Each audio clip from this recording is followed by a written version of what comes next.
एक सेकंड। दोस्तों नमस्कार, सभी का स्वागत है परवजन डिजिटल पर। मैं हूं आपके साथ विजय रावत। और आज हमारे साथ काफी गेस्ट जुड़े हुए हैं, और जितने भी लोग हमारे साथ जुड़ेंगे फेसबुक लाइव के माध्यम से, क्योंकि आज की डिबेट बहुत महत्वपूर्ण होने वाली है। तो इस डिबेट के माध्यम से जितने भी लोग जुड़ेंगे तो लास्ट तक ये वीडियो जरूर देखिएगा, क्योंकि आज हम आपके सामने कुछ ऐसे साक्ष्य भी पेश करने वाले हैं कि जिससे आपको लगेगा कि उत्तराखंड जो एक भ्रष्टाचार का अड्डा बन गया है, उसमें कितनी गहराई है। क्योंकि हम लगातार देख रहे थे जब यूके ट्रिपल एस सी में घोटाले के मामले आ रहे थे, जो परीक्षाएं लीक हो रही थी, तो हमें लग रहा था कि शायद अब परीक्षाएं लीक नहीं होंगी, तो यूके ट्रिपल एस सी में शायद कुछ खामियां हैं, तो उसकी परीक्षा कराने का जिम्मा जो है यूके पीसीएस को दिया गया। लेकिन यूके पीसीएस तो उनसे भी दो कदम आगे निकले। पटवारी परीक्षा आपने देखी होगी कि किस प्रकार से लीक की सूचनाएं आ रही हैं। लेकिन अब जो हमारे साथ कुछ स्टूडेंट जुड़े हैं, और साथ ही साथ बॉबी पंवार जो बेरोजगार संघ के अध्यक्ष जुड़े हैं, आपके सामने कुछ ऐसे साक्ष्य हम लोग पेश करेंगे जिससे आपको लगेगा कि यूके पीसीएस ने जो यूके पीएससी लोअर जो परीक्षा करवाई थी, उसमें भी कुछ ना कुछ गड़बड़ियां सामने आ रही हैं। बॉबी भाई, बहुत स्वागत है आपका। साथ ही साथ जो हमारे साथ दो स्टूडेंट भी जुड़े हुए हैं, एक वुमेन स्टूडेंट है और एक स्टूडेंट है। हम उनका नाम सार्वजनिक नहीं करेंगे क्योंकि वो नहीं चाहते कि उनका नाम सार्वजनिक हो। लेकिन सबसे पहले मैं आपके पास आता हूँ, कुमार जी नाम से मैं आपको संबोधित करूंगा। जी। कुमार जी, क्या कुछ है मामला? क्योंकि आपका फोन भी आया था और आप बता रहे थे कि बहुत कुछ चल रहा है इसके अंदर। जो यूके पीसीएस है, केवल एक पटवारी परीक्षा ही रद्द नहीं हुई, उस लीक नहीं हुई, इसके अलावा जो अभी लोअर पीसीएस परीक्षा करवाई गई थी उसमें भी कहीं ना कहीं गड़बड़ी हो सकती है, ऐसा आरोप हम लगा रहे हैं, क्योंकि हमारे पास कुछ ऐसा साक्ष्य भी है। क्या है पूरा, कुमार जी? सर, ये बात शुरू होती है जब उत्तराखंड लोअर पीसीएस की परीक्षा, जो प्रारंभिक परीक्षा हुई थी 12 दिसंबर 2021 को। उसके बाद इसका जो परीक्षा फल आया था वो 24 फरवरी 2022 को इसका परीक्षा फल प्रकाशित किया गया। और इस परीक्षा परिणाम हम्म, में जो विसंगतियां पाई गई वो पहले दिन से ही पाई गई कि अचानक से अब तक की उत्तराखंड की सबसे हाईएस्ट कट ऑफ जो कि 70% है, और वो भी एक ऐसी परीक्षा में जो हम्म, कि ऋणात्मक पद्धति की परीक्षा है, उसमें हम्म। 70% कट ऑफ अनारक्षित वर्ग की जाती है। और इसका अच्छा। मुख्य वजह बाद में पता चली कि कमीशन ने 12 प्रश्न हटा करके सभी विद्यार्थियों को हम्म। मुफ्त की रेवड़ी की तरह 12 नंबर बोनस दे दिए। अब इस परीक्षा ओके। के विरुद्ध पहले तो आयोग में कुछ छात्रों ने प्रदर्शन किया, आयोग के सामने अपनी बात को रखी, हम्म, सचिव जी के सामने स्टूडेंट्स के पैनल गया, उन्होंने अपनी बात रखी, लेकिन उन्होंने उसमें अपना कोई भी अपना रवैया नहीं दिखाया, और उल्टा उन्होंने ये बोला कि उनके आप सामने। 12 नंबर अतिरिक्त ले आते तो कुछ बातें अलग होती। अब इसकी बात को थोड़ा मैं बढ़ाते अच्छा। हुए कहता हूँ कि आगे फिर क्या हुआ कि हमने उच्च न्यायालय में, फिर उसके बाद बच्चों ने उच्च न्यायालय में रिट लगाई, और उच्च न्यायालय ने प्रथम दृष्टया अंतरिम राहत देते हुए 24 मार्च 2022 को मुख्य परीक्षा के लिए 57 बच्चों को शुरू में अंतरिम राहत दी। और उसी चीज को 24 मार्च 2022। देखते हुए 22 को, एक महीने बाद, और ठीक है। उसी चीज को देखते हुए उच्च न्यायालय के द्वारा लगभग 1000 से अधिक संख्या में बच्चों को अंतरिम राहत देते हुए मुख्य परीक्षा में सम्मिलित किया जाना था।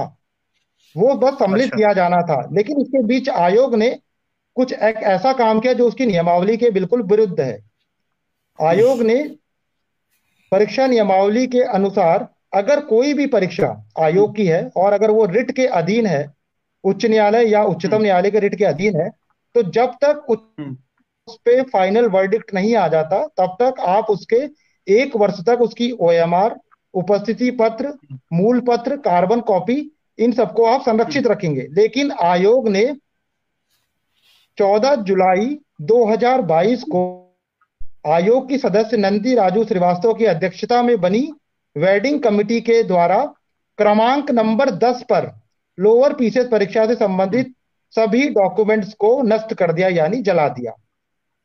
यानी कि आपका जी हाँ। कहने का मतलब है, और थोड़ा जो हमारे दर्शक देख रहे हैं उनको भी समझाना जरूरी है कि उनको 24 वेडिंग फरवरी वर्ड समझ में 2022 नहीं को आएगा। रिजल्ट। जी। रिजल्ट उनको वेडिंग वर्ड रिजल्ट समझ आता में है, नहीं आएगा और वेड। ये मामला जी। जो है कुछ ना कुछ जब इसमें गड़बड़ी निकल आती है, तो एक पैनल जो है स्टूडेंट का अध्यक्ष जी से मिलता है, और ये मामला जी। उसके बाद जब अध्यक्ष जी इसको कुछ समझ नहीं पाते हैं तो उसके बाद ये मामला जो है उच्च न्यायालय में चले जाता है। उच्च न्यायालय लेकिन चला उससे जाता पहले 14 जुलाई 2022 को सारे सबूत वो नष्ट कर दिए जाते हैं, या जो है। ओएमआर हाँ सीट है वो हटा दी जाती है। आपका कहने का मतलब ये है? जी। और इसमें जो उच्च न्यायालय का निर्णय आया, वो हम्म। छात्रों के विरोध में आया जरूर, लेकिन वो निर्णय एकल पीठ का था और वो निर्णय आया 17 जुलाई को। यानी उच्च कुछ न्यायालय भी के कुछ भी निर्णय लेने से पहले आयोग ने अपना पूरा काम खत्म कर दिया था। आयोग ने पूरी अच्छा। तरीके से दस्तावेजों को जला दिया। उसके बाद फिर छात्रों हम्म। के द्वारा जो पहली रिट थी, उसी में छात्रों के द्वारा स्पेशल पिटीशन अपील दायर की गई डबल बेंच में। हम्म। और डबल बेंच में ये अपील दायर की गई थी हम्म। 1 अगस्त 2022 को। लेकिन उसमें भी छात्रों को कोई राहत नहीं मिल पाई, क्योंकि आयोग ने वहां पे केस को इस तरीके से लड़ा कि उनके कहने का मतलब हम्म। बोनस दे दूं या डिलीट कर दूं, हमारे लिए कोई फर्क नहीं पड़ता। ये तो पूरा हम्म। मामला जो था ये यही है कि किस तरीके से इन्होंने एक समिति बनाई और कार्बन कॉपी को पहले ही डिलीट कर दिया, और जो भी ओएमआर हम्म। कॉपी है या मूल उपस्थिति तो आप पत्र है वो लोगों सारे ने दस्तावेजों को नष्ट उस कर दिया। न्यायालय के सामने ये सब चीजें तो रखी होंगी ना, कि उन्होंने पहले ही डिलीट कर दिया है सब चीजें, 1 साल से पहले ही डिलीट कर दिया है, हालांकि जो उसमें रीट है अभी चल उसमें रही है उस न्यायालय। उसमें उसमें एक लीगल पहलू उसमें हमेशा शामिल होता है कि अगर आप कभी भी अपने पुराने जजमेंट के हिसाब से, अगर आप पुराने निर्णय के ऊपर अगर आप अपील कर रहे होते हैं, तो आप उसमें कोई नया डॉक्यूमेंट आप ऐड नहीं कर सकते हैं। आपको उसी निर्णय से जाना अच्छा। पड़ेगा जिस निर्णय के विरुद्ध। आप उसमें कोई नया डॉक्यूमेंट नहीं ऐड कर पाएंगे, नया पॉइंट आप नहीं ऐड कर सकते हैं। तो केवल और केवल हम्म। क्योंकि इसमें Vikesh Kumar Gupta versus state of Rajasthan वाला जो एक मैटर चलता है कि क्वेश्चन सही है या हम्म। गलत है, उस पे कॉन्स्टिट्यूशनल बॉडी के ऊपर सुप्रीम कोर्ट ने साफ मना कर दिया है कि हम आयोग के विरुद्ध हम्म। कोई निर्णय नहीं देंगे। तो हम लोग भी वहां हम्म। पे इसीलिए हम विफल हुए और हमें वहां पे हम्म। कोई भी राहत नहीं मिली। लेकिन बात हम्म। ये नहीं है कि हमें राहत मिली या नहीं मिली, बात है कि क्या आयोग अपनी नियमावली के विरुद्ध जाकर के ये सारी काम कर सकता है? क्या आयोग अपनी हम्म। जो जब आयोग को बोला गया है कि आप 1 साल तक का पूरा आप पूरा इसका वेट करेंगे, उसके बाद ही आप दस्तावेजों को निरस्त करेंगे। और उसमें भी चतुराई हम्म। की बात ये करी है आयोग ने, इसमें इसमें चतुराई की बात दिखाते हुए आयोग ने क्या करा है कि इसको क्रमांक नंबर 10 पे रखा है। और पहले आपको वो सारे 2017, 2018, 2019 के पेपर मिलेंगे। और हम्म। 14 जुलाई 2022 के बाद इन्होंने, अब ये बात तो मैं लोअर पीसीएस की कह रहा हूं, उसके बाद अगला जो खेल जो इन्होंने दोबारा किया, क्योंकि इन्हें लगा कि बच्चों ने इस चीज को नहीं पकड़ा है, ना ही इस चीज पे बच्चे न्यायालय जा रहे हैं, ना कोई बात कर रहे हैं, इन्होंने इसी खेल को यहां पे नहीं रुका है और ये खेल गया अपर पीसीएस के लिए। अपर पीसीएस की क्रोनोलॉजी को हर कोई बच्चा जानता है कि 4 बार रिजल्ट निकले हैं। लेकिन बच्चों को ये हम्म। नहीं पता है कि अब उस आपकी जो अपर पीसीएस की प्रारंभिक परीक्षा की जो ओएमआर सीट है, अब वो नहीं रही, हम्म। उसको भी इन्होंने जला दिया है 6 दिसंबर 2022 को। यहां तक कि अभी अच्छा, वो तक वाली भी कोई चला भी, दी। वो भी तो की सदस्य नंदी राजू श्रीवास्तव की अध्यक्षता में बनी कमिटी ने वो जला दिया है। उसमें भी अनुभाग अधिकारी डॉक्टर मंजीत कुमार ही थे। तो सेम पैनल, सेम काम और वही काम बिना नियम, वही नियमों के विरुद्ध। ये उनकी उत्तराखंड परीक्षा नियमावली 2011 के हिसाब से क्रमांक नंबर 9 में साफ साफ लिखा हुआ है कि रिट के अधीन आपको 1 साल वेट करना पड़ेगा, लेकिन इन्होंने नहीं किया। तो ये दोनों ही मामले ये बताते हैं कि हम तो यहाँ लेवल 5 पटवारी के परीक्षा पेपर लीक की बात कर रहे हैं, तो क्या लेवल 10 तक ये बिल्कुल। इन सब चीजों को नहीं फैलाया जा सकता है? ये तो आयोग के बिल्कुल। अधिकारियों, आयोग के सदस्यों की संलिप्तता के बारे में पूरी तरीके से बातें जो उजागर कर रहा होता है। उसके बाद अभी थोड़ा जो इसमें मुख्य परीक्षा के, जी एक टिप्पणी पहले वो भी प्रमाण से भी लेते हैं, वो भी बड़ा ही गंभीर जिस प्रकार से आरोप लगा रहे हैं। अभी तक तो हम लेवल 5 की बात कर रहे थे जो एग्जाम हो रहे थे, लेकिन लेवल 10 के एग्जाम में भी ये सब चीजें हो रहा है। यूके जो यूके पीसीएस है, अभी रीट जो है हाई उच्च न्यायालय में चल रही है, लेकिन उसके बाद भी लगातार जो डॉक्यूमेंट है, जो ओएमआर सीट है, उसको जलाने का इतनी जल्दी किस बात की? क्या लगता है, पूरा प्रकरण आपने भी सुना, क्या कुछ लग रहा है आपको? नहीं, देखिए विजय भाई, जिस प्रकार से यूकेएसएससी में जो घोटाला उजागर हुआ और उसकी जांच शुरू हुई, उसके बाद से हमारी सरकार ने ना आओ देखा ना ताव देखा और सारी भर्तियां जो यूके पीएससी को पकड़ा दी गई थी। हमने हमारे वर्ड उस समय के यही है कि हमने कहा था कि आप सारी परीक्षाओं का भार यूके पीएससी पर नहीं डाल सकते हैं। और यूकेपीएससी पर देकर आप सारे भर्तियों का वो पल्ला नहीं झाड़ सकते वहां देकर, क्योंकि हमने उन्हें उस दौरान ही कहा था कि यूकेपीएससी में भी बड़ी मात्रा में गड़बड़ियां हो रही है। अगर सुशासन होता, यदि वास्तव में हमारी सरकार यदि चाहती कि इन माफियाओं के खिलाफ कड़ी कार्रवाई हो, तो ये उसका संज्ञान लेते, परंतु इन्होंने उसका भी संज्ञान नहीं लिया। अगर बात इतने से नहीं बनी तो हमने जो हमारे पास कुछ एविडेंस आए थे, आप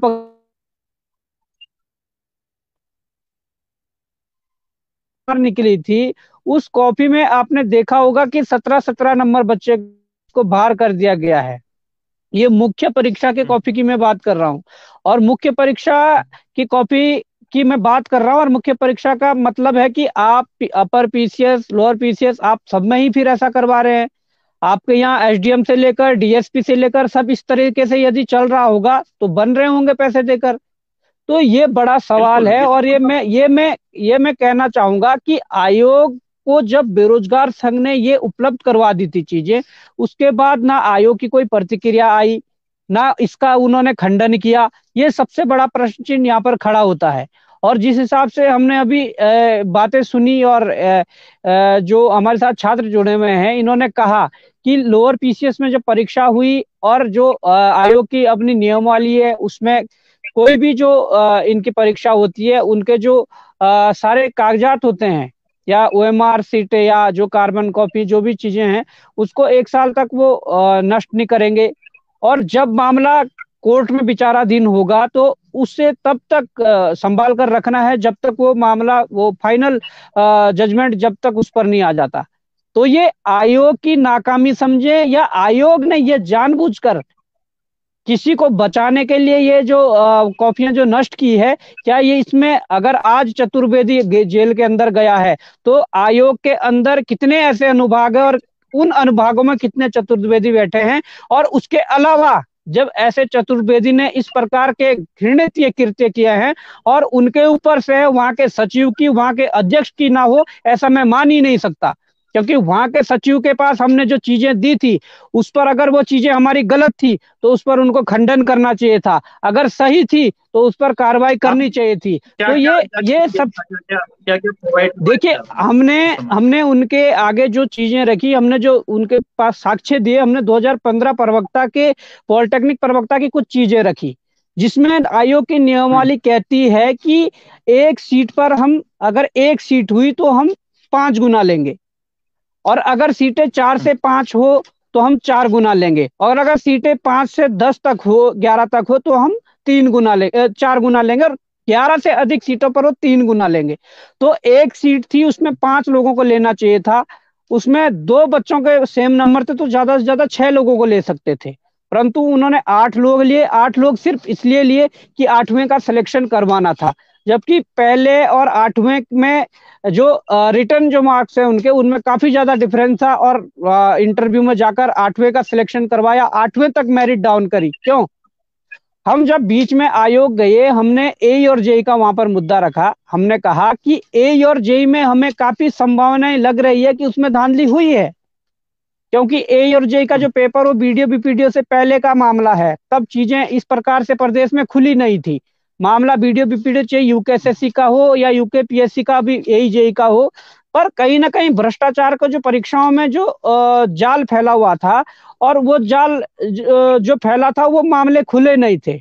वीडियो के बाद मामले खुलने पर हमें जब शंका हुई कि एईजेई में भी इस प्रकार की जो चीजें हो सकती है, तो हमने उनके संज्ञान में ये डाला कि आपने एईजेई का जो रिजल्ट जारी किया है, आप उसे कैंडिडेट्स के नेम के साथ, उनके फादर नेम के साथ उनकी कटअप जारी करिए। आयोग की ये नाकामी कि आयोग ने कटअप जारी नहीं करी है। आज भले ही 3200 लोगों को इंटरव्यू के लिए चयनित किया है, परंतु उन 3200 लोगों को ये पता नहीं है कि मेरे नंबर कितने हैं, या मेरे दोस्त के नंबर कितने हैं, क्या उसमें कितनी काली भेड़े घुसी है। और ये एसटेप के उसमें भी जांच में आया कि एई का पेपर भी 50 लाख में बेचा गया। अगर एई का पेपर 50 लाख में बेचा जा रहा है, तो पीसीएस का पेपर कितने बड़े लेवल पे बेचा जा रहा है, कितने बड़ी रकम के साथ बेचा जा रहा है। तो ये सारी जो कमियां थी ये हमने आयोग के सामने रखी। हमने आयोग के सामने वो मुख्य परीक्षा की कॉपी रखी जिसमें 17 नंबर काटकर बच्चे को बाहर किया है। तो ये किसकी नाकामी थी? ये आयोग की नाकामी थी। अगर वो सही थे तो इस चीज का खंडन करते। अगर वास्तव में वैसी धांधली थी तो इस पर कार्रवाई उनको करनी चाहिए थी, परंतु इन्होंने नहीं। और अभी मैं बात बता दूं, ये पटवारी की बात नहीं है, बट वो क्या, अभी एसटीएफ का मैं एक बयान सुन रहा था, एसएसपी एसटीएफ का, कि वो जो चतुर्वेदी है उनको केवल एक परीक्षा का जिम्मा दिया गया था। कौन कहता है एक परीक्षा का जिम्मा दिया था? क्या इसका वो है, सच्चाई क्या है कि वास्तव में एक परीक्षा का क्या बड़ा इस गजब प्रकार हुआ से है हम क्योंकि जान पाएंगे? ऐसा मैं पहली आपको बार बता नहीं देता है, हूँ, इससे पहले जो भी। अभी जो पीसीएस का सिलेबस जो आउट हुआ था, सिलेबस में कभी मोहर वगैरह लगा के आउट नहीं होता है। वो एक सिंपल पेज पे आयोग के एक लेटर हेड पे वो निकलता है और उस पे मोहर वगैरह नहीं होती, पर अंदर की जो गोपनीय चीजें वो भी बाहर आ गई है, उनमें भी उसकी मोहर, चतुर्वेदी की मोहरें हैं। और सबसे बड़ी मजे की बात यह है कि पटवारी से पहले जो पुलिस कांस्टेबल का पेपर हुआ, उस पेपर में भी पेपर बाहर था। तो अगर चतुर्वेदी को पटवारी का जिम्मा सौंपा था, तो दूसरा चतुर्वेदी कौन है जिसने पुलिस कांस्टेबल का पेपर बाहर किया है? पुलिस कांस्टेबल का पेपर बाहर था, पुलिस कांस्टेबल के पेपर में 9-9 लाख की बोलियां लगी है। और मैं ये कह देता हूं कि जो एक टीम आपने फॉरेस्ट गार्ड के टाइम जो एक्टिव थी, जिनको आपने फॉरेस्ट गार्ड के टाइम गिरफ्तार किया था और बाद में उनको मामले को रफा दफा किया, ऐसी टीमें पुलिस कांस्टेबल में सामने आई है, जिन्होंने कोचिंग संस्थानों के साथ साथ वहां पर हॉस्टल चलाए हैं और हॉस्टल में ही बच्चों को रखा है, और उसके बाद वहां पर पुलिस के पेपर को खूब खरीद फरोख्त की है। तो ऐसे लोगों पर कौन कार्रवाई करेगा? बिल्कुल, ये तो अपने आप में सुनने में बड़ा अचरज सा महसूस हो रहा है कि वाकई में हम उस लोकतंत्र में जी रहे हैं जो हम लोकतंत्र की हर बार दुहाई हम लोग देते हैं। ऐसा लग रहा है कि मानो लोकतंत्र कुछ रहा ही नहीं, सब अपने मनमाने ढंग से यहाँ पर काम कर रहे हैं। तो एक काम कीजिएगा, खुली बोली लगा लीजिएगा सीटों की। इससे अच्छा और क्या हो सकता है, जब लगातार इतनी शिकायतें आ रही हैं, जब लगातार खुलेआम इस प्रकार से मामला उच्च न्यायालय में है, रीट पे है, और आप ओएमआर सीट चला। इतनी जल्दी किस बात की है भाई? इतनी जल्दी आखिर किस बात की है? क्या जनता इतनी बेवकूफ है जो समझ नहीं पा रही है? क्या स्टूडेंट इतने बेवकूफ है जो समझ नहीं पा रहे हैं इन सब चीजों को, जो आपका खेल अंदर ही अंदर चल रहा है? वाकई में जो उत्तराखंड में जो ये सब चीजें चल रही है ना, ये ना ही उत्तराखंड के भविष्य के लिए अच्छा है, ना ही पूरे देश के भविष्य के लिए अच्छा। जो वुमेन स्टूडेंट है उनके पास भी मैं आता हूं, क्योंकि वुमेन रिजर्वेशन की मांग खूब चल रही थी। आपको क्या लगता है कि यूकेपीएससी 4 बार रिजल्ट रिवाइज कर चुकी है, तो आपको क्या लगता है महिलाओं का भविष्य जो है वो कितना सुरक्षित आप मानती है? जी। मैं पहले सबको ये बताना चाहती हूँ कि आयोग ने जब पहला रिजल्ट जारी किया था 26 मई को सन 2022 में, तो केवल उत्तराखंड की जो महिला अभ्यर्थी है उनकी कट ऑफ 79.69 गई थी। जो उत्तराखंड की महिला अभ्यर्थी थी उनकी कट ऑफ थी, और अन्य राज्य की महिलाएं जो थी वो जनरल कैटेगरी में आ रही थी। और आपको ये बताना चाहूंगी कि इन्होंने महिलाओं के साथ कैसा मजाक किया, मतलब वुमन रिजर्वेशन का क्या मजाक बना रखा है, जो आज भी हमारी भोली जनता, हमारे भोली छात्र अभ्यर्थी समझ नहीं पा रही है। उस चीज को ध्यान से सुने और समझे कि क्या किया जा रहा है शासन के द्वारा। आप ये देखिए कि पहला रिजल्ट 26 मई को आया था, उसके बाद तुरंत ही आयोग की गड़बड़ियां इतनी हैं कि पहली बात तो मैं ये बताना चाहती हूँ कि पहले दिन प्रश्न पत्र पे सील नहीं लगी गई थी। इतनी बड़ी परीक्षा 5 साल बाद हो रही है, सील नहीं लगी। आप ये देख सकते हैं कि एक छोटे से पटवारी की परीक्षा में 2 सील लगी गई हैं, आप देखिए साक्ष्य को। और आपकी जो अपर पीसीएस की परीक्षा उसमें सील नहीं लगी है, कोई भी पन्नी फाड़ के आप उसको चिपका के पेपर लीक हो सकता है। ठीक, अब आप ये देखिए कि पहले प्रश्न पत्र में, मतलब जो पहला रिजल्ट 26 मई को आया उसमें 79 कट ऑफ गई। उसके बाद आयोग की गड़बड़ियां देखिए, सेट ए और डी में एक ही प्रश्न के उत्तर अलग अलग दिए गए थे, जिसकी वजह से 600 अभ्यर्थी आयोग ने अंदर ले लिए। क्या इसकी वजह से जो योग्य अभ्यर्थी थे वो बाहर नहीं बैठे? ठीक है। और इस खबर को जब मीडिया या द्वारा प्रकाशित किया गया तो आयोग ने अपनी गलती सुधारते हुए 30 मई को फिर रिजल्ट रिवाइज किया गया।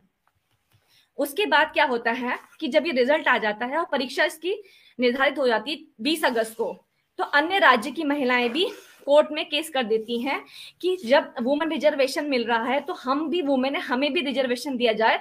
तो पवित्रा चौहान और अनन्या अत्री का एक मामला हाईकोर्ट में चलता है, और उसमें हाईकोर्ट का जो आदेश आता है कि शासन द्वारा 2002 का महिला आरक्षण विधेयक जो ऑर्डर था वो क्वैश हो जाता है, यानी कि निरस्त कर दिया जाता है।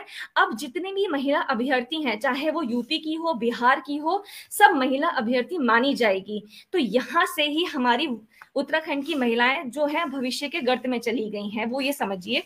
उसके बाद फिर क्या होता है कि आयोग की गड़बड़ी पहली तो पकड़ी गई कि प्रश्न पत्र में सील नहीं थी। दूसरी गड़बड़ी कि आपको पता था, ये आपकी मैनुअल मिस्टेक है कि आप सेट ए और डी गलती कैसे कर देते हैं। तीसरी गलती देखिए, आपने अपने ही जो हमारा कहते हैं गजट, उसमें साफ लिखा है कि उत्तराखंड नाम परिवर्तन कब है, आप अपने ही सेट के पुराने आंसर्स को गलत कर देते हैं। इसके लिए कोर्ट एक केस गया था 2006 वाले प्रश्न को लेके, जिसमें हाईकोर्ट का ऑर्डर था कि ये जो आंसर है सेट डी की 2006 में नाम परिवर्तन विधेयक आया है वो सही है, जिसको हाईकोर्ट ने सही माना। और उसके बाद आयोग ने इसको फिर करेक्शन करके फिर से एक रिजल्ट रिवाइज किया। अब उसमें उन्होंने बोला था कि रिजल्ट आपको रिवाइज करना है, और इसमें आयोग ने बड़ी ही शातिर तरीके से नए बच्चे जोड़ लिए, पुराने बच्चे कुछ नहीं हटाए। क्यों? क्योंकि आपकी OMR शीट वेडिंग हो चुकी थी। जब आपकी OMR शीट ही नहीं रहेगी, आप किस आधार पे देखेंगे कि किस बच्चे पूरी जी पूरी नष्ट कर दी है। तो जब वो नष्ट हो गई तो आप किस आधार पे देखेंगे कि किस बच्चे का आंसर 2006 है, किस बच्चे का आंसर 2006 है या 2007 है या नन ऑफ द अबव है। तो ये आप किसी को अंदर लाने के लिए बड़ी चालाकी से गेम खेल रहे हैं। उसके बाद क्या होता है, एक सत्यदेव त्यागी की PIL लगती है, जिसमें कहा जाता है कि सारी महिलाएं को आरक्षण लंबवत ना देकर सिर्फ महिला अभ्यर्थी माना जाए, अर्थात OBC, SC, ST सभी महिलाओं को सिर्फ महिला अभ्यर्थी माना जाएगा। इसके बाद क्या होता है कि आयोग फिर एक रिजल्ट निकालता है 19 अक्टूबर को, जिसमें क्या होता है कि हमारी जो रिजल्ट पेपर की डेट आई थी उससे 28 दिन पहले एक रिजल्ट और निकालता है, कट ऑफ डाउन करके 71 कर देता है। अर्थात अब अन्य राज्य उत्तराखंड की महिलाएं सबकी कट ऑफ 71 चली गई, यानी कि यूपी, बिहार, झारखंड, हरियाणा सारी महिलाएं जो 71 नंबर लेके आई थी वो इस पेपर को दे सकती हैं, उत्तराखंड की महिलाएं ये पेपर दे सकती हैं। इसके बाद क्या हुआ कि SLP की मांग उठी और सरकार गई सुप्रीम कोर्ट। वहां पर सिर्फ इतना हुआ कि ये जो ऑर्डर हमारा क्वैश हुआ है ये वापस सस्टेन करेगा। तो सरकार ने अपने आप को बचाने के लिए, हमें दिखाने के लिए कि हम आपके प्रति सजग हैं, आप सत्र में आप लेके आए महिला आरक्षण विधेयक। आप उसको देखिए, महिला आरक्षण विधेयक, ये देखिए इसमें क्या लिखा है। ठीक है, मैं इसको पढ़ देती हूँ आप लोगों के लिए, क्योंकि हमारे साथी गण जो हैं, अभ्यर्थी गण, छात्राएं, वो जरा से ध्यान से देखें, और पुरुष भी, कि कैसा मजाक किया जा रहा है। इसमें लिखा है, the provision of this act shall not apply to case in which the section process has been initiated before the commencement of this act. अर्थात इस अधिनियम के प्रावधान उन मामलों पर लागू नहीं होंगे जिसमें चयन प्रक्रिया इस अधिनियम के शुरू होने से पहले की गई है। यानी कि ये अधिनियम जब गवर्नर सर साइन करेंगे तब से लागू होगा, उससे पहले जितनी परीक्षाएं हैं, पटवारी की, पुलिस की, FRO की, लोअर पीसेस, अपर पीसेस, उस सब पे ये आरक्षण नहीं बचा पाएगा आपको।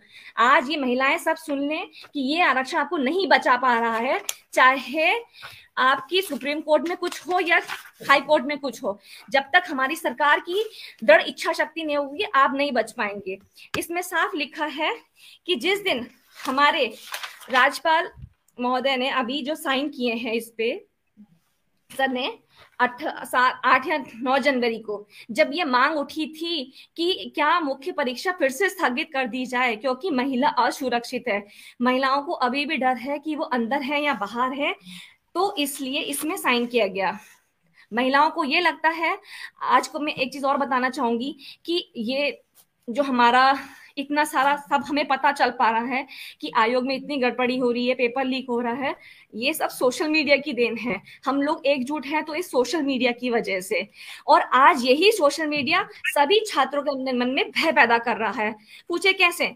महिला अभ्यर्थियों का आरक्षण अभी सुरक्षित नहीं है और महिलाएं सोचती हैं उनके अंदर ये प्रश्न आते हैं कुछ टेलीग्राम में ग्रुप में कि क्या हमारी मुख्य परीक्षा की कॉपी चेक हो पाएगी, क्या मुझे मुख्य परीक्षा में बैठने की परमिशन मिलेगी। अरे मैं तो बहुत खुश हूं कि मैं मुख्य परीक्षा दे रही हूँ, परिवार को बताऊंगी कि मैंने मेंस दिया है। कुछ लोगों को लगता है कि मैं मुख्य में आ गई हूँ तो मैं ही एसडीएम बन गई हूँ। लेकिन आप सबको इस भावना से ऊपर उठना पड़ेगा, सिर्फ अपने नहीं, इस पूरे राज्य की महिलाओं के बारे में भी सोचिए और हमको एकजुट होना पड़ेगा। और अभी मैं आपको ये बताती हूँ कि ये आरक्षण पूरा सुरक्षित नहीं है, पूरा सुरक्षित नहीं है। और आयोग ये बताने में असमर्थ है बच्चों को कि क्या वो मुख्य परीक्षा के बाद कि क्या आयोग सारी महिलाओं को मुख्य परीक्षा के बाद बाहर बैठा देगा। तो ये भी अभी शक के घेरे में है। ये वाकई वाकई में बड़ी बात है, जो हम लोग अभी तक सोच रहे थे कि जो रिजर्वेशन मिलेगा, इसकी तो आपने पूरी पोल पट्टी खोल के रख दी कि अभी सुरक्षित मानिएगा अपने भविष्य को। नहीं, बिल्कुल भी सुरक्षित नहीं कुमार जी है। मैं जो भी महिला अभ्यर्थी जी जी हैं, आप चाहे वो, बोलिए। हाँ, जी आप बोलिए बोलिए बोलिएगा बोलिए।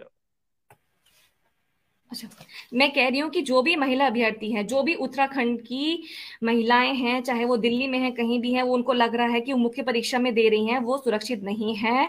और वो इस पेपर को सिर्फ इसलिए देके खुश ना हो कि वो पेपर मेंस दे रही हैं। ऐसे बहुत पेपर आते हैं। ये समय आ चुका है, आज बॉबी भाई ने इस मुहिम को शुरुआत की है, ये समय आ चुका है कि हमारा आयोग में सुधार होना चाहिए। आप ये देखिए, दिन प्रतिदिन आयोग और यूपीएससी के साथ क्लैश होता है। तो क्या आयोग की जिम्मेदारी नहीं है कि वो अपना कैलेंडर यूपीएससी के साथ मैच किया जाए। अभी मैं आपको ये जानकारी दे देती हूँ कि 30 तारीख से यूपीएससी के इंटरव्यू हैं और अच्छा 28 तारीख से। एक चीज और भी है, एक चीज और भी मैं थोड़ा आपसे जानना चाहूंगा। जो यूके पीएससी है, क्या यूपीएससी के साथ जब इस समय एग्जाम निकालते हैं तो अपना कैलेंडर ये मैच करते हैं कि नहीं करते हैं? बिल्कुल नहीं करते हैं। मैं यही आपको ध्यान देना चाहती हूँ कि 28 तारीख से हमारी परीक्षाएं हैं, यूपीपीएससी मतलब यूकेपीएससी मेंस की, और 30 तारीख से यूपीएससी के इंटरव्यू हैं। आप कुछ कहना चाहेंगे कुमार जी? जी सर कुमार जी आप बात बताइए। यह है कि जी, इसमें सबसे पहली बात तो मैम मैम की पहली बात को मैं बुनियादी ढांचा दे देता हूँ और लोगों की आंखों से भी एक पट्टी हटा देता हूँ, जो है सील की पट्टी। ये सील देखिए, ये सील आपका, ये 2023 का जो अभी पेपर पटवारी का हुआ है, वो पेपर की प्रति है मेरे पास, सील लगा है उस पे। ये लीक हुआ है, सील वाला पेपर भी लीक हुआ है। ये लोअर पीसीएस का पेपर है 2021 का, सील लगा हुआ है। ये एसीएफ का पेपर है 2019 का, सील लगा हुआ है। ये तीन पेपर ये है। ये चौथा पेपर है अपर पीसीएस का, देखिए इसमें कोई सील नहीं है। आगे पीछे देख लीजिए, कहीं पे कोई सील नहीं है। पहले दिन से देखिए हम आप, हम विसंगति। पहले दिन से ही ये सील नहीं है। बच्चों ने इस मांग को रखा, लेकिन मांग दबा दी गई। मांग को करने ही नहीं दिया गया। बच्चों ने अपने पत्रों के माध्यम से आयोग को संदेह में इसके बारे में संदर्भ में बताया, लेकिन आयोग ने कोई भी पल्ला नहीं झाड़ा। आयोग को लगता है कि वो पॉलिथीन में अगर वो पैक कर देते हैं तो ये सील्ड हो जाता है। क्या ये सील्ड पेपर है? क्या इसमें कहीं पे भी कोई सील लगी हुई है? जब हमारे लेवल 5 के पेपर, सील्ड पेपर पटवारी के लीक हो सकते हैं, तो क्या कोई लेवल 10 की पेपर को लीक नहीं कर सकता? पहली बात ये। दूसरा जो संदर्भ है वो ये है कि लीक का जो हम देख रहे हैं वो ये है कि हमारे उत्तराखंड अपर पीसीएस की मुख्य परीक्षा, जो कि मुझे भी देनी है, उत्तराखंड अपर पीसीएस, जो कि अभी 28 तारीख से होनी है, उसके 13 जनवरी से एडमिट कार्ड रिलीज होने थे। बट कुछ लोगों की संलिप्तता कहें या कोचिंग संस्थानों की संलिप्तता कहें, 12 जनवरी को जब जैसे ही ये पटवारी के लीक की बात आई थी, उससे पहले ही 10 बजे तक का आयोग के साइट में आए बिना प्रवेश पत्र डाउनलोड करने का जो लिंक है, वो टेलीग्राम पे सर्कुलेट होने लग गया। वो, अगर प्रवेश गजब। पत्र का लिंक जो कि गोपन विभाग से आता है, अगर वो सर्कुलेट हो सकता है, तो क्या प्रश्न पत्र सर्कुलेट नहीं हो सकता? जो प्रश्न पत्र की 20 अगस्त के लिए ही बन गया था, जो मुख्य परीक्षा सबसे पहले 20 अगस्त को होनी थी, फिर उसको अक्टूबर में टाला गया, नवंबर में टाला गया, अब जनवरी में टाला जा रहा है, और पेपर वही है। क्या 6 महीने में वो पेपर न्यूज़पेपर नहीं बन गया होगा? मेरी ये बात है। ये ऐसे पेपरों को हमें देने का क्या फायदा? बस हम ये तमगा लेकर के जाएं कि हमें मुख्य परीक्षा देनी है। क्या बस मुख्य परीक्षा देना ही हमारा संदर्भ है, या चयनित होना है? और वो भी एक ऐसी परीक्षा जो कि उत्तराखंड जैसे छोटे 13 जिलों के स्टेट में 6 साल के बाद आ रही है। 6 सालों के बाद ये विज्ञप्ति आई है और उसमें इतनी बड़ी धांधलियां। दर पर दर, जहां पे ओएमआर डिलीट हो जाती है, एडमिट कार्ड पहले ही लीक हो जाता है, बाकी सारे एग्जाम जो कि यूकेपीएससी को दिए गए थे कि वो अच्छे से कराएंगे, वो पहले ही दो एग्जाम्स में फेल हो चुके हैं। तो हम अपने आप को ये कैसे महसूस करें? हम तो अपने को ठगा महसूस कर रहे हैं कि हम ऐसा एग्जाम देने जा रहे हैं। तो मेरी अब आगे सभी छात्रों क्या से ये कुछ करने वाले हैं आप? क्या एग्जाम जो आप बता रहे हैं, तमाम ये सब चीजें पहले ही ओएमआर सीट जो है वो हटा दी गई या उसको जला दिया गया, नष्ट कर दिया गया तमाम बाकी दस्तावेज, तो आगे और क्या कुछ करने वाले हैं आप इसमें? क्या इसको एग्जाम को कैंसिल कराने की मांग करेंगे, हम तो या जो आगामी परीक्षाएं हैं जी उसके लिए क्या कुछ करने वाले हैं? हम तो चाहते हैं कि सबसे पहले कि एसटीएफ सबसे पहले यूकेपीएससी की शुचिता को बनाए रखने के लिए लोअर पीसीएस, अपर पीसीएस और पटवारी से पहले पिछले 2 सालों के अंदर जितनी भी परीक्षाएं हुई हैं उनकी पहले सघनता से जांच करे। हम्म। ओएमआर पत्र क्यों नष्ट किए गए? क्योंकि जो ओएमआर 14 जुलाई को नष्ट किया गया, सबसे पहले लोअर किया गया। 14 जुलाई से दिसंबर के बीच में उन उन एग्जाम्स के ओएमआर हुए हैं जो कि एग्जाम बहुत पहले हो चुके हैं, यानी 2014 में, 2015 में। तो आयोग को इतना जल्दी क्या थी कि 2021-22 के एग्जाम को इतने जल्दी आपको ओएमआर डिलीट करना है? आपको अगर करना है तो आप क्रोनोलॉजी से करिए, आप पूरे क्रम में चलिए, लेकिन आपको पहले 2021 का डिलीट कर लेना है, फिर जाके आप 14-15 करेंगे। तो ये कैसी रणनीति अपनाई है आयोग ने? तो पहले हम चाहते हैं कि एसटीएफ इसकी पूरी तरीके से सघनता से जांच करे। जब तक कि परीक्षाओं की सूचिता स्पष्ट नहीं हो जाती, तब तक छात्रों को न मुख्य परीक्षा देनी पड़े, न ही आगे की कोई और परीक्षा की कार्यवाही हो। भले ही इन्होंने पटवारी की परीक्षा भी 12 फरवरी से बोली है, ऐसी परीक्षा को देने का कोई फायदा नहीं है जिसमें कि अभी तक का हमें पता चल रहा है कि आयोग के अधिकारियों की संलिप्तता है। और मेरा आयोग के आपके चैनल के माध्यम से मेरा मुख्यमंत्री और बाकी चेयरमैन से भी करबद्ध निवेदन है कि ऐसे आयोग के जो अधिकारी जो अलग अलग अनुभागों में हैं, कृपया इनका स्थानांतरण करके नए कर्मचारियों को ला करके ही आगे की सूचिता को स्पष्ट किया जाए, जिससे कि हमें आयोग पे, उत्तराखंड लोक सेवा आयोग पे भरोसा हो पाए। नहीं तो बस ये पेपर देना बस एक प्राथमिकता है, हम बस पेपर दे और रिजल्ट किसी और का निकल रहा हो। बिल्कुल, मैं देख रहा हूँ कि कई लोग, क्योंकि हम लोग लाइव में हैं, कई लोग ऐसे कमेंट भी कर रहे हैं कि भाई पहले पेपर होने दिया जाए। भाई पेपर होके भी आप क्या करेंगे? जो लगातार खबरें आ रही है, जो आप देख ही रहे होंगे कि किस प्रकार से पेपर लीक हो रहे हैं। अगर आपने एग्जाम दे भी दिए तो उस एग्जाम का फायदा क्या होगा जब तक हम ढांचे को ही सही नहीं करेंगे? जो ढांचा बिल्कुल सड़ गल गया है, तो उसके बाद आखिर और क्या कुछ होने वाला है?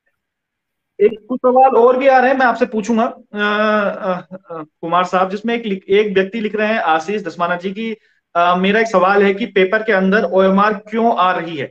ऐसा भी हो सकता है कि सील करने से पहले ही आंसर टिक करके भेज दें, कृपया पूछे। आपका क्या है, सुझाव दे रहे हैं इसमें? सर ऐसा कुछ भी हो सकता है, क्योंकि जो अपर की इस बार की जो एमआर जो ये कॉपी आई है, इसमें हम ये देख सकते हैं कि इसमें कहीं पे कोई सील नहीं है। इसमें कोई सील नहीं है, मतलब अगर इसके अंदर ओएमआर आ भी रही है तो हम कुछ नहीं जानते, वो क्या पता बिंदु बिंदु की तरीके से उन्होंने पहले से ही लगा करके फिक्स करा होगा, तभी तो ये इसमें कोई सील नहीं है। और अगर सील है तो क्या पता इसमें पहले से ही ओएमआर करके इसको नंबर के एक पर्टिकुलर नंबर के अंदर इन्होंने डाल दिया हो, इसीलिए सब में सील नहीं है। तो कुछ तो इसका कुछ ना कुछ तो गड़बड़ी इसमें अवश्य है, जिसकी वजह से ऐसा हो रहा है। वरना ठीक है, आज ठीक। ओएमआर बोबी तो पत्र हमारे को बच्चे जितने जुड़े हुए जल्दी हैं, लेकिन जलाने की उनसे जरूरत कॉल के माध्यम से जुड़ने की हम लोग कोशिश करेंगे। बोबी भाई, आपको आवाज आ रही है? आपका नेटवर्क कट गया था इस वजह से। अच्छा, क्योंकि आप अभी जुड़ नहीं पा रहे हैं तो आपसे कॉल के माध्यम से ही जानना चाहेंगे। अभी आपने सभी जितने भी स्टूडेंट आए हैं उनकी बात आपने सुनी है। एक कोचिंग संस्थानों की भूमिका भी इसमें बड़ी संदेहात्मक है कि कैसे टेलीग्राम से पेपर लीक हो रहा है। और दूसरा सवाल आपसे ये भी है कि एक तरफ नकल विरोधी कानून की शुरू से ही बात चल रही है, आपने भी कई बार अपने इसमें रखा है, सीएम के सामने भी रखा है, जब सचिवालय कूच किया था उसमें भी ये सब चीजें थी। लेकिन अभी तक धर्मांतरण वाला कानून बन जाता है, लेकिन जो नकल विरोधी कानून है वो नहीं बन पाता। लास्ट जाते जाते क्या कुछ कहेंगे आप इसके बारे में? दुर्भाग्य यही है उत्तराखंड का कि जो वास्तविक में होना चाहिए वो हो नहीं रहा है। अगर परीक्षाओं में इतनी बड़ी मात्रा में सेंधमारी हो रही है तो उससे नकल विरोधी कानून सबसे पहले लाना चाहिए था। इनको तो त्वरित कार्रवाई करते हुए इसको करना चाहिए था। आपने विधानसभा सत्र में भी इस कानून को नहीं लाए, आप करना क्या चाह रहे हो? आप ये देखिए कि जिस प्रकार से चीजें सामने आई थी, हमने अपने स्तर से इन चीजों को करा था। उसके बाद जब हमें लगा कि नहीं, हमसे ये बात नहीं बन पा रही, तो हमें कोई उचित माध्यम चाहिए इस बात को रखने के लिए, तो हमने रिक्वेस्ट करके आप उपनेता प्रतिपक्ष भुवन कापड़ी जी को विधानसभा सत्र में ये चीजें दी थी कि आप अपने स्तर से इसको विधानसभा में उठाइए, और उन्होंने बखूबी उठाया भी। बिल्कुल। परंतु सरकार की जिम्मेदारी नहीं बनती कि विधानसभा सत्र के अंदर कोई बात यदि रख रहा है और साक्ष्यों के साथ यदि कोई बात रख रहा है, तो उस बात का कोई औचित्य होगा और उस बात पर गौर किया जाना चाहिए, क्योंकि ये जो चीजें आ रही है प्रदेश के लाखों युवाओं के भविष्य से जुड़ी हुई चीजें हैं। ये तो शर्म आनी चाहिए उत्तराखंड के मुख्यमंत्री को, तमाम उन मंत्रियों को जो विधानसभा के अंदर बैठे हुए थे, तमाम उन विधायकों को जो विधानसभा के अंदर बैठे थे और वहां पर जो ये चीजें सामने आई थी और उस पर गौर नहीं किया गया।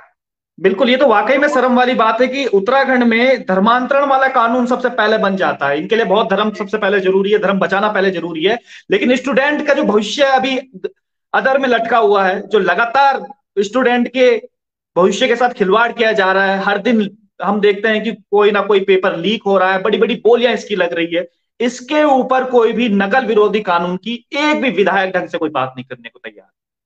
ये वाकई में बहुत बड़ी शर्म की बात है हम लोगों के लिए। जो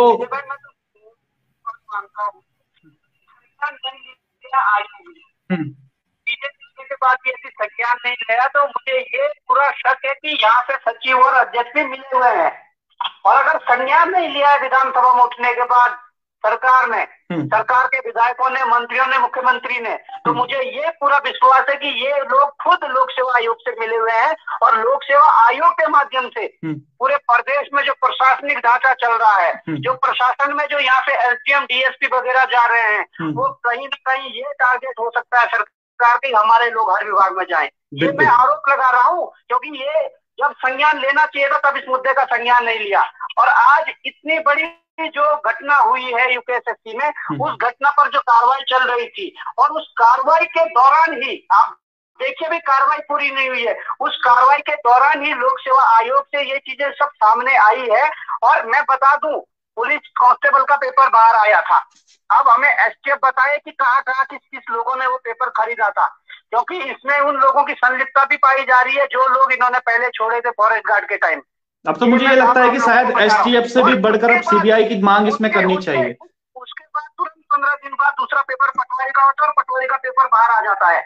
बिल्कुल, देखिए कितनी बड़ी घटना है, और क्या गारंटी है कि 22 तारीख को होने वाले फॉरेस्ट गार्ड का क्वेश्चन बैंक बाहर नहीं आया होगा। अगर पटवारी में चतुर्वेदी था तो पुलिस में कौन सा चतुर्वेदी था? बिल्कुल। या फिर 22 तारीख को कौन सा वाला था? ये चीजें देखनी होगी। ये और जो पीसीएस का है, आपने घटना देख लिया, मैंने अभ्यर्थियों की ये जो पीड़ा सुनी, इससे मुझे समझ आता कि वास्तव में ऐसी क्या चीजें थी उस ओएमआर में जो इनको साल नहीं बीतने दिया और उसको जला दिया। हाई कोर्ट या सुप्रीम कोर्ट जो मामला चल रहा था, उस मामले का फाइनल जजमेंट नहीं आया, आपने उससे पहले उन चीजों को नष्ट कर दिया। तो ऐसी क्या किसको बचाने की कोशिश हो रही है? किस बड़े अधिकारी को बचाने की कोशिश हो रही है? किस बड़े नेता को बचाने की कोशिश की? ये बड़े सवाल आज प्रदेश की जनता के सामने हैं, और मैं यही कहना चाहता हूँ कि इन सब पर गंभीरता से कार्रवाई होनी चाहिए, पूरी तरीके से ईमानदारी से इस पर कार्रवाई होनी चाहिए, नहीं तो ये अब रुकने वाली चीजें नहीं है। अगर सरकार इस पर त्वरित कार्रवाई लॉलीपॉप आपका ये लॉलीपॉप भी तो दिया जा रहा है कि न्यू वैकेंसी आ रही है, स्टूडेंट को जो है वो डिवाइड करके उनको डाइवर्ट किया जाए। अगर हालात ये रहे तो न्यू वैकेंसी का कोई महत्व नहीं रह जाता है। हम कहते हैं वैकेंसी 100 हो, 50 हो, 150 हो, पर वैकेंसी उन 100-150 में ऐसे लोग चयन होकर विभागों के अंदर जाए जिन्होंने वास्तव में मेहनत की है, जो वास्तव में योग्य है। ऐसा नहीं है कि तुम ऐप के माध्यम से वो पेपर आउट करवा रहे हैं, टेलीग्राम के माध्यम से पेपर आउट करवा रहे हैं, और आज भी ऐसी परिस्थिति में आप 15-15 लाख, 18-18 लाख लेकर आप सिलेक्शन दिलवा रहे हैं, तो ये बड़ी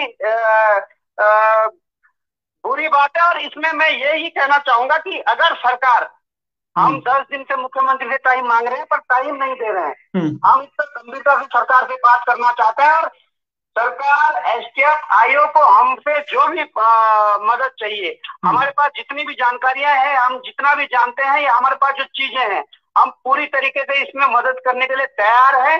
इसलिए तैयार है कि हम चाहते हैं कि उत्तराखंड में एक पारदर्शी सिस्टम बने, जिसकी लड़ाई हम लंबे समय से लड़ते आ रहे हैं। और अगर ऐसा नहीं होता है, सरकार हमसे वार्ता नहीं करती है या सरकार इसका संज्ञान लेकर इस पर उचित कार्रवाई नहीं करती है, तो ये उत्तराखंड सरकार तैयार रहे और ये जन सैलाब सड़कों पर होगा। बिल्कुल। और उसके बाद जिम्मेदारी शासन प्रशासन की जिम्मेदारी होगी। बिल्कुल। और जो संजीव चतुर्वेदी का जो नाम बार बार आ रहा है, तो हो ना हो वो और भी पेपरों से जुड़ा हुआ है, क्योंकि ये बहुत पुराना एम्प्लॉय भी रह चुका है वहां का। आपको इस बात का भी संदेह है?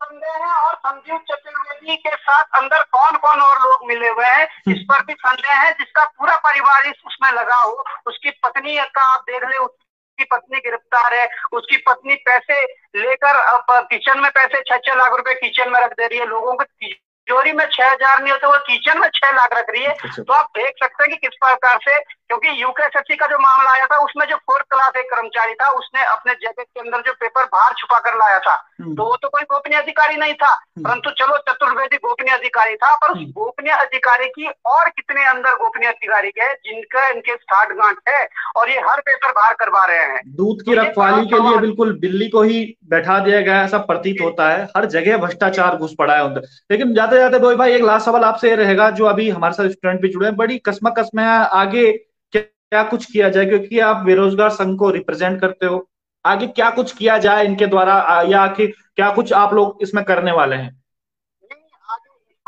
हम ये कह रहे हैं कि सरकार को, एसटीएफ को ये चाहिए कि वहां पर एक बार अच्छी तरह जांच हो। इतने 5 या 6 अनुभाग वहां पर है, उन अनुभागों की जांच हो। क्या चतुर्वेदी जैसे और कितने लोग वहां पर बैठे हैं, उनकी अच्छी तरीके से जांच हो। इनके संपत्तियों की जांच हो, कितनी संपत्तियां अर्जित की गई है। और भी चीजें बहुत सी है, हम सोमवार को एसटीएफ को देने वाले हैं।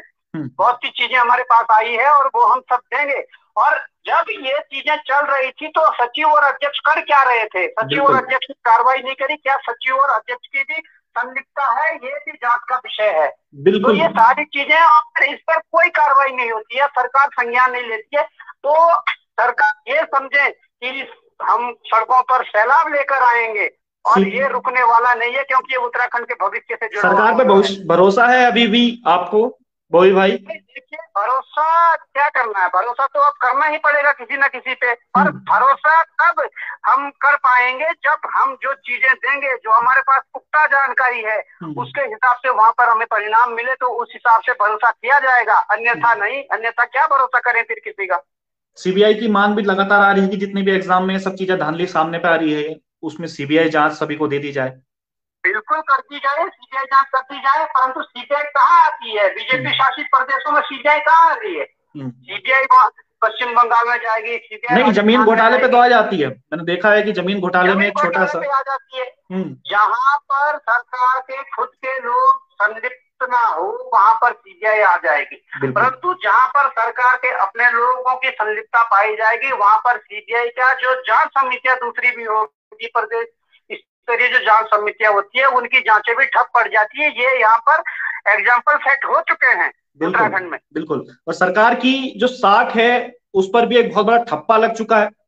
लेकिन अब सरकार को यह भी करना चाहिए कि गोपन, जो यूके पीएससी के जितने भी गोपन में जितने भी अधिकारी थे, उन सभी की भी जांच करवा लेनी चाहिए, क्योंकि केवल एक से काम नहीं चल। जी, जांच करवाना आवश्यक हो गया है, क्योंकि ये कब तक होते रहेंगे इस प्रकार से, युवाओं के भविष्य के साथ खिलवाड़ कब तक की जाएगी? ये सबका बड़ा सवाल है। और हम चाहते हैं कि एक बार ढंग से जांच हो जाए। अगर 2-3 महीना पेपर पीछे होते हैं, 2-3 महीने का बेरोजगार को इंतजार करना पड़ता है, तो बेरोजगार इंतजार कर लेगा। परंतु ये हर समय, हर बार, हर दिन ये पेपर लीक की घटनाएं, ये बेरोजगार ठहरने वाला नहीं है। बिल्कुल बिल्कुल। और इससे स्टूडेंट टूट भी गया है, क्योंकि कई बार जब हम इंटरव्यू लेते हैं, ऐसे गरीब परिवार से भी आते हैं, सुदूर इलाकों से, जिनकी खुद की महीने की आमदनी 5,000 रुपए होती है। उनके माँ बाप ना जाने किस तरीके से उन्हें देहरादून जैसी सिटियों में भेजते हैं, वहां वो परीक्षा की तैयारी करते हैं, और बाद में पता चलता है कि परीक्षा में ये सब चीजें हो गए। नहीं ये उत्तराखंड के लिए अच्छा है, नहीं ये देश के लिए अच्छा है, ना ही लोकतंत्र में जितने भी लोग रह रहे हैं उनके लिए अच्छा है। जब इसी ही तरीके धांधली से बड़े बड़े अधिकारी वहां पर जाएंगे पैसा देकर, तो आप खुद ही सोचिएगा, बड़ी बड़ी पोस्टों में लेवल 10 तक के एग्जाम में जो अभी आ रही है, अगर ये वास्तविकता में ये सच होता है और कोई कार्रवाई नहीं होती है, तो खुद सोचिएगा कि क्या कुछ आलम होने वाला है। जो 50-50 लाख देकर जाएगा, वो कितना उसको नॉलेज होगा और कितना उसकी भूमिका अपने प्रदेश के लिए होगी, कितना अपनी देश के लिए होगी, ये खुद ही हम लोग इस बात से अंदाजा लगा सकते हैं। और जो मेहनत का स्टूडेंट है, जो वाकई में काबिल है, और वो सड़कों पर दर दर जब भटकेगा तो सोचिएगा कि आलम क्या होने वाला है। तो आप कुछ कहना चाहेंगे कुमार साहब लास्ट में जाते जाते? सर, मैं सभी छात्रों से यही निवेदन करना चाहूंगा। अभी सभी छात्र, क्योंकि हमारे पास मुख्य परीक्षा 28 तारीख को है, बचे हुए मात्र 10 दिन हैं, और हम ये चाहते हैं कि एसटीएफ किसी भी तरीके से इस समय प्राथमिकता के आधार पे जो आने वाली परीक्षा जो 22 तारीख को और जो 28 तारीख को होने वाली है, उसका संज्ञान लेते हुए पहले तो उनका स्थगन करे, उनकी जांच करे, उसके बाद ही कोई परीक्षा हो। जैसे बॉबी भाई जी कह रहे थे कि 2 या 3 महीने हम आराम से वेट कर लेंगे। ये विज्ञप्ति 2021 की आई हुई है, अगस्त 2021 की आई है। आयोग ने 9 महीने फॉर्म भरने में लगाए हैं, 15 महीने मुख्य परीक्षा करवाने अभी तक का नहीं हुई है। तो हम 1 साल और वेट कर लेंगे। 6 साल हम वेट कर चुके थे, हम 1 साल और वेट कर लेंगे, लेकिन हमारे साथ न्याय होना चाहिए। अगर ये परीक्षा लेवल 10 की भी परीक्षा पे अगर आप इस तरीके से ही भ्रष्टाचार करेंगे, तो कल एक भ्रष्ट नागरिक के साथ साथ भ्रष्ट उत्तराखंडी ही बनेगा। इसलिए हमें कहीं ना कहीं अपने को बचाना है। और वरना जिस तरीके से ना आज हम देख रहे जोशीमठ में जवानी, आज पानी रिस रहा है, आज उसी तरीके से उत्तराखंड की जवानी पूरी तरीके से घिस रही है। हमें इन दोनों को बचाना है, इसीलिए हर जगह हो जाएगा। बिल्कुल, ये सब जी हाँ। जितने भी बड़े अधिकारी हैं, सेंटर में बैठे अधिकारी हैं, उनको भी इस बारे में जरूर सोचना चाहिए, क्योंकि लगातार उत्तराखंड से ऐसी खबरें आ रही है। जाते जाते आप कुछ कहेंगी, जो विमेन स्टूडेंट हमारे साथ जुड़ी हुई है? जी बिल्कुल, मैं ये कहना चाहूंगी कि इसमें पहले तो सारे छात्रों को ये समझना चाहिए कि सिर्फ परीक्षा देने से ही आप सफल नहीं हो जाते हैं। आप ये मत समझिए कि आपने मुख्य परीक्षा दे दी है, आपको एक तमगा मिल गया है कि मैंने आरओ का मेंस दिया, पीसीएस का मेंस दिया। हम एक्चुअली आए क्यों हैं इस दौड़ में? हम अपने जीवन को अपनी मेहनत से सफल बनाने आए हैं, ना कि धोखा खाने आए हैं। ठीक है, और इसमें जितने भी अभ्यर्थी हैं सब मेहनत कर रहे हैं। आप ये देखिएगा कि ये परीक्षा जो है 28 जनवरी से होनी है और 31 जनवरी तक होनी है। जैसे कि पटवारी की परीक्षा निरस्त हो गई है क्योंकि परीक्षा पत्र लीक हो गया है। अगर ये परीक्षा भी लीक हो जाती है तो वो उस आर्थिक जो रूप से कमजोर अभ्यर्थी है, जो कहाँ से पैसा इकट्ठा करके ला रहा है, इतने जाड़ों में 4 दिन होटल में बिताएगा, 10-15 हजार रुपए खर्च करके परीक्षा देगा, उसे पता चलेगा कि परीक्षा कैंसिल हो गई है। तो उससे तो बेहतर यही है कि पहले जांच हो जाए और पहले वुमेन रिजर्वेशन का जो इशू है वो क्लियर हो जाए। महिला अभ्यर्थियों के मन में जो संशय बैठा हुआ है कि हम कहाँ खड़े हैं, क्या सरकार हमारी अस्मिता, हमारी नौकरी, हमारी उत्तराखंड की जो महिलाएं हैं, जो उनकी सबसे बड़ी वोटर बैंक है, क्या उनको सुरक्षा प्रदान कर पा रही हैं, एक फुल प्रूफ सुरक्षा प्रदान कर पा रही है कि नहीं कर पा रही हैं। और उन लोगों से भी ये मेरी विनती है कि महिला आरक्षण के जो में की आड़ में ये ना समझें कि हम सुरक्षित हैं। महिला को आप सिर्फ एक वस्तु ना देखें, आप ये समझें कि हम अपने भाई बंधु सब एक उसके लिए खड़े हैं, हमारे राज्य की महिलाओं के लिए खड़े हैं। और मेरा शासन से ये अनुरोध है कि अब समय आ चुका है, अब समय आ चुका है कि हमें सुधार करना होगा, आयोग में भी सुधार करना होगा और हमें अपने विचारों में भी सुधार करना होगा। मैं 2 पंक्ति से खत्म करना चाह रही हूँ, क्योंकि हमारा जोशीमठ दर्द से करहा रहा है, हमारा आज का युवा करहा रहा है। तो मैं ये कहना चाह रही हूँ, करहा रहा था दर्द से वो भी, करहा रहा था दर्द से वो भी, करहा रहा हूँ दर्द से मैं भी। क्यों आजकल हो रही है सब जगह मेरी चर्चा, यानी कि जैसे जोशीमठ और पर्चा लीक की जो चर्चा चल रही है, आजकल हो रही है सब जगह मेरी चर्चा। क्यों थमा रहे हो तुम झूठे आश्वासनों का पर्चा? इसी बात से मैं अपनी बात खत्म करना चाहूंगी। धन्यवाद। बिल्कुल बिल्कुल, जो लास्ट में जाते जाते हम भी ये उम्मीद करेंगे कि जो जितनी भी सबसे पहले कोचिंग संस्थाएं हैं जिनका नाम इसमें आ रहा है, उनके ऊपर भी नकेल कसी जाए और नाम सार्वजनिक किया जाए उन अधिकारियों का और उन स्टूडेंट का भी जो पेपर खरीदते हैं, पेपर बेचते हैं। क्योंकि हम देख रहे हैं वीडियो जो एग्जाम हुआ उसमें भी नाम सार्वजनिक नहीं हो पाया, क्योंकि उत्तराखंड तभी बच पाएगा जब यहाँ के जो अधिकारी हैं वो ईमानदारी से वहां पर जाएंगे, और जो वाकई में मेहनती लड़का है वो जब उस सीट पर बैठेगा तो तब वो अपने देश के बारे में, अपने राज्य के बारे में सोच पाएगा। अगर भ्रष्टाचारी को आप बैठाएंगे तो खुद सोचिएगा किस अराजकता में हम लोग जिएंगे। आज उत्तराखंड वैसे ही बदनाम है हर घटना के लिए। यहाँ पर सबसे ज्यादा अगर आप देखेंगे शिक्षा में पिछड़ा हुआ है, स्वास्थ्य में पिछड़ा हुआ है, नंबर 1 पे हम लोग आ जाते हैं इसमें। तो ये हमारी भी नैतिक जिम्मेदारी बनती है, हम लोगों को भी आवाज उठानी चाहिए। प्रत्येक परिवार से मैं ये गुजारिश भी करूंगा, चाहे आपका बच्चा पेपर पढ़ एग्जाम की तैयारी कर रहा हो कि नहीं कर रहा हो, लेकिन एक नैतिक जिम्मेदार नागरिक होने के प्रति आप लोगों का भी एक कर्तव्य है कि अगर सरकार गलत कर रही है, सरकार सुन नहीं रही है, तो आपको भी सरकार को बोलना चाहिए, आपको भी सरकार से सवाल पूछने चाहिए, क्योंकि कहीं ना कहीं इनडायरेक्टली जो असर है वो आपकी रोजमर्रा की जिंदगी पर पड़ेगा। तो उम्मीद करते हैं कि सरकार जल्द से जल्द जो है इसमें एक जांच कमेटी बैठाएगी और सीबीआई भी इसमें एंटर करेगी, क्योंकि बहुत बड़ी मात्रा पर अभी ये जो धांधली है वो हो रही है। और जल्द से जल्द उनके नाम सार्वजनिक होंगे, चाहे वो स्टूडेंट हों जिन्होंने एग्जाम दिया हो, पेपर जो पैसे दे के, उनका नाम भी सार्वजनिक करेगी। और जो नकल विरोधी कानून है वो भी जल्द से जल्द उस पर विचार विमर्श करें। तो बहुत बहुत धन्यवाद आप सभी का, जो आप आए थे, बॉबी भाई का भी बहुत बहुत धन्यवाद। तो आज के लिए इतना ही। आप देख रहे थे आपका अपना प्रवचन डिजिटल। नमस्कार।